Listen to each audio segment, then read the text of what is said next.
Hello dreamers, how are you doing? This video is a comparison between Australia and Canada in terms of the immigration process. Basically, the permanent residency process of these two countries. I'll cover various aspects like time, point system, the cost, language tests, and other points as well. So if you're interested, stay tuned.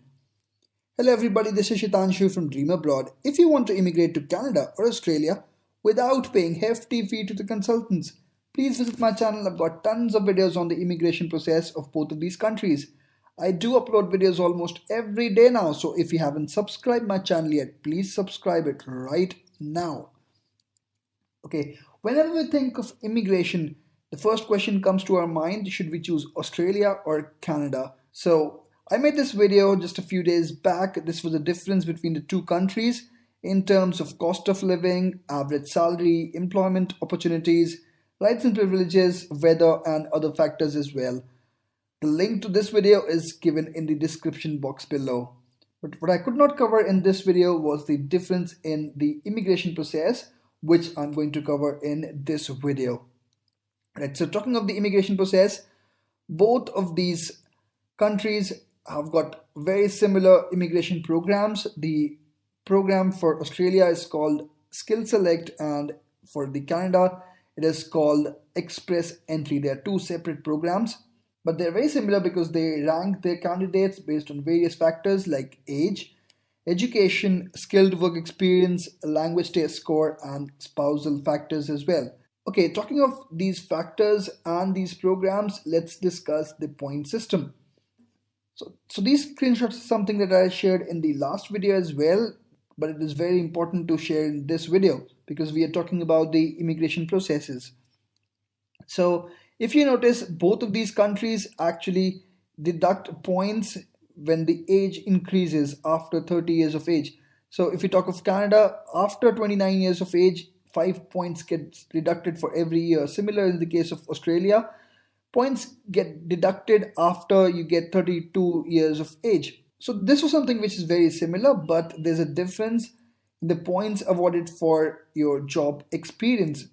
If we talk of Canada, you don't get any point for more experience. Everybody with 3 years or more years of experience would get same amount of points, but in the case of Australia, you do get more points. If you have 10 or 12 years of experience, you'll get around 15 points, which is a big bonus for those people who are actually 36 or 37 years of age, and they do have around 10 12 years of work experience. In the case of Australia, you don't get any point for less than 3 years, while in the case of Canada, you do get some points. So for those younger lot, Canada, you might score good in the Canadian immigration process.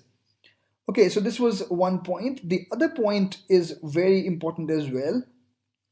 If we talk of the ICT sector, basically the IT sector actually, it is actually assessed by the Australian Computer Society, or ACS. This is the assessment body.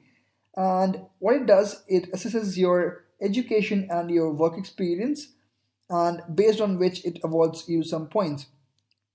Now, there's something quite tricky over here which you need to understand in the case of Australia. If you've studied in IT or CS, still they would deduct 2 years from your work experience, and then they will award points for the remaining years. But if you haven't studied from IT, CS, you studied from electronics or mechanical or civil engineering or any other engineering trade, then they do deduct 4 years from your work experience. So if you have 6 years of work experience, you'll get the points only for 2 years. You won't get any point for the last 4 years. So this is something we know which can pull down the score for many people.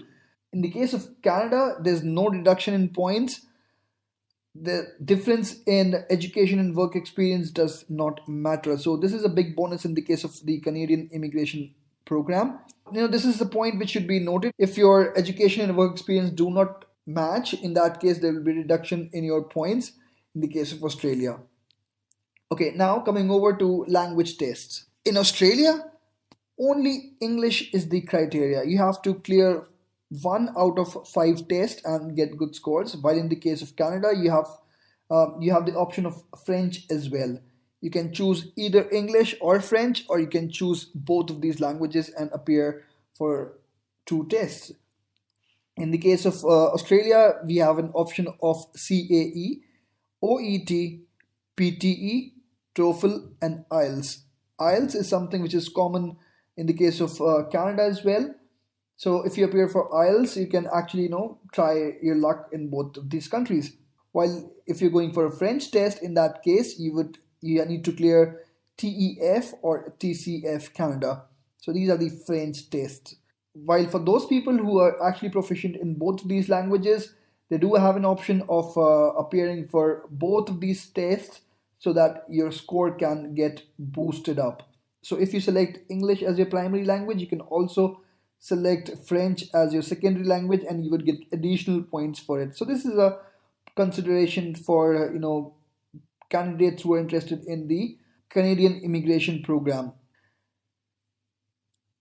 Now, talking of the point system in the case of language test, if we talk of IELTS only, if you get 6666 in all of these sections, in that case you won't get any points. Even if you get 6.5 in any of these sections, in any of the four sections, in that case you won't get any point. In the case of Australian immigration, if you get 7777 in all, in that case you would get 10 points, and if you get 8 bands in all sections, in that case you would get 20 points. While in the case of Canada, it is a bit different.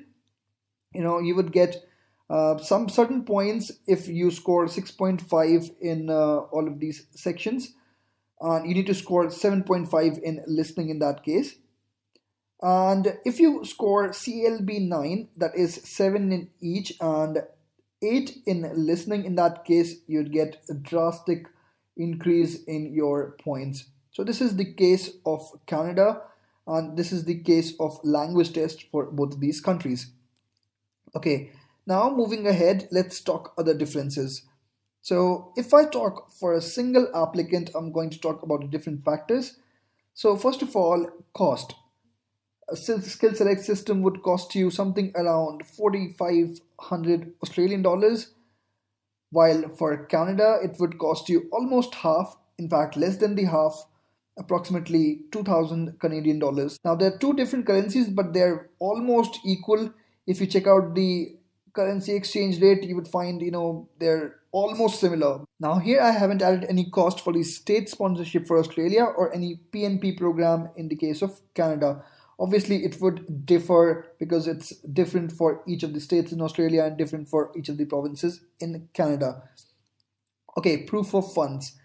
If you talk of Australia, there are two visa subclasses. Visa subclass 189, where you need not show any money as settlement funds, while in the case of visa subclass 190, I've mentioned it as conditional mandatory because it does differ from one state to the other. 190 is the state sponsorship visa, where you have to go and work in a particular state for 2 years. So that rule actually differs from one state to the other in the case of Australia. Some states, just ask you to give a written confirmation that you do have that amount of money, but some states do actually, ask for proofs.